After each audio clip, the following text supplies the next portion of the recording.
நம்ம ஊரில் நம்ம ரூ. 20 வாங்கி சாப்பிட்ற ஒரு பொருளை இதுக்குள்ளே ரூ. 270 கொடுத்து குவைத்தில் விற்கிறாங்க. ஆமாங்க, உண்மைதான். என்னன்னு சொல்லி பார்த்தீங்கன்னா, இதுக்குள்ளே நம்ம ஊரில் ரூ. 20 வாங்குற பொருள் அப்படின்னு சொல்லிட்டு உங்களுக்கு என்னன்னு சொல்லிட்டு ரொம்பவே யோசனையாக இருக்கும். அது என்னன்னு சொல்லி பார்த்தீங்கன்னா ஒன்றுமே இல்லைங்க, அதாங்க ஸ்வீட் கார்ன்.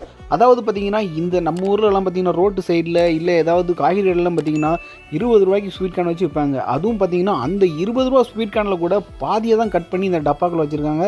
பார்த்தீங்கன்னா இதோட விலை குவைத் நாட்டில் ரூ. 270. வெறும் ஸ்வீட் கார்ன் மட்டும் எப்படா ரூ. 270 கொடுப்பாங்க அப்படின்னா, ஆமாங்க, இது கூட இன்னும் கொஞ்சம் ஐட்டங்கள் சேர்ப்பாங்க. என்னன்னு சொல்லி பார்த்தீங்கன்னா, கொஞ்சம் பெப்பர் பவுடர், அதுக்கப்புறம் பார்த்தீங்கன்னா கொஞ்சம் லெமனை புனிஞ்சதுக்கு மேலே ஊற்றிருப்பாங்க. அவ்வளோதாங்க, மற்றபடி வேறு எதுவுமே கிடையாது. இந்த பிஸ்னஸ் பண்ணாலே குவைத்தில் நம்ம லட்சக்கணக்கில் மாதம் சம்பாதிக்கலாம் போல இருக்குது. இந்த சின்ன டப்பாக்கள் இருக்குது எதுக்கடா ரூ. 270 கொடுத்து வாங்கி சாப்பிடணும் அப்படின்னு சொல்லிட்டு உங்களுக்கு தோணல? எனக்கும் அப்படி தாங்க இருந்துச்சு. நான் குவைத்துக்கு வேலைக்கு வந்த புதுசில் பார்த்தீங்கன்னா, நான் எந்த பொருள் எடுத்தோமே நம்ம ஊருக்கும் இங்கே உள்ள ரேட்டுமே டிஃப்ரெண்ட் கம்பேர் பண்ணுவேன். அதுக்கப்புறம் அதை வாங்கியே செய்வேன். அதுவே எனக்கு போக போக பழகிருச்சுங்க.